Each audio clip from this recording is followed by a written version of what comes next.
ছোট্ট একটা রিলসের মধ্যে পুরো কাজটা ভালো করে দেখানো কোনোভাবেই সম্ভব নয়, তাই তোমাদের জন্য আজকে পুরো ডিটেলস ভিডিওটা আপলোড করলাম।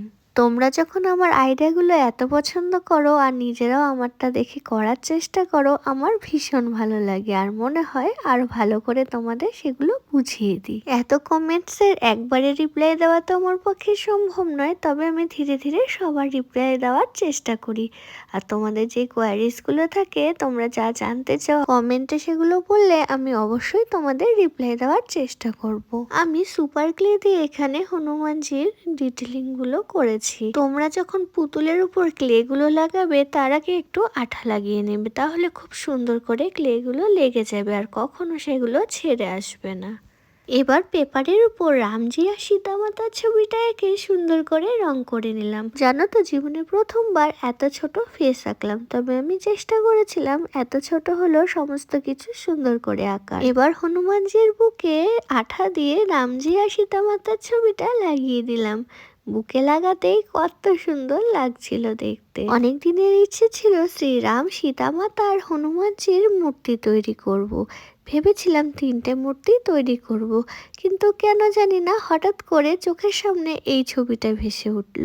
ভাবলাম এই মূর্তিটা তৈরি করলে 3জনকেই একসাথে পাওয়া যাবে। অ্যাক্রিলিক কালার দিয়ে আমি এর উপরে সুন্দর করে আবারও কালার করলাম। মার্সেল গুলো হাইলাইট করার পর ভাবলাম চোখটাকেও একটু সুন্দর করে এঁকে দিই, তাই চোখের মনির মধ্যে ব্রাউন কালার আর হোয়াইট কালার দিয়ে একটু ডিটেলিং করে দিলাম। আসলে আমি যখন কোনো কিছু বানাতে বসি আমি অত শত ভেবে বসি না, বানাতে বানাতে যেটুকু মাথায় আসে সেটুকু বানাতে থাকি, আর শেষে গিয়ে যেটা দাঁড়ায় সেটা বেশ ভালোই হয়।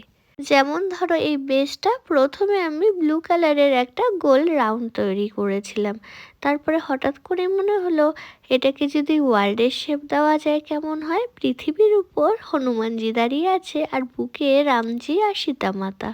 তারপরে আমি এই আইডিয়াটাকে কাজে লাগিয়ে পুরোটা কালার করে বেসটা তৈরি করলাম। এখানে একটু জেল নেল পলিশ ইউজ করলাম, এতে করে আরো সুন্দর লাগছিল। হঠাৎ মনে হলো ছোট্ট একটা পতাকা তৈরি করলে কেমন হয়, তাই প্লাস্টিকের ক্যারি ব্যাগ কেটে আমি এখানে পতাকা তৈরি করেছি।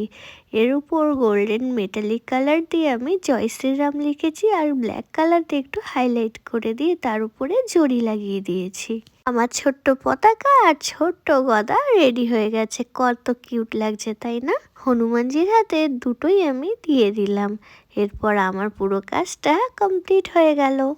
এই দেখো আমার ছোট্ট কিউট হনুমানজি। তোমাদের কেমন লাগছে?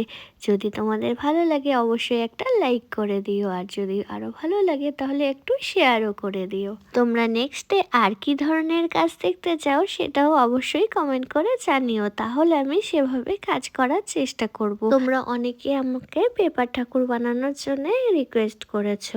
আমি আগের মতো তোমাদের আবারও পেপারের ঠাকুর বানিয়ে দেখাবো, কিন্তু একটু সময় লাগবে, কারণ আমি সবেই কাজ শুরু করেছি। একটু গুছিয়ে নিয়ে অবশ্যই তোমাদের জন্য সমস্তটা বানিয়ে দেখাবো।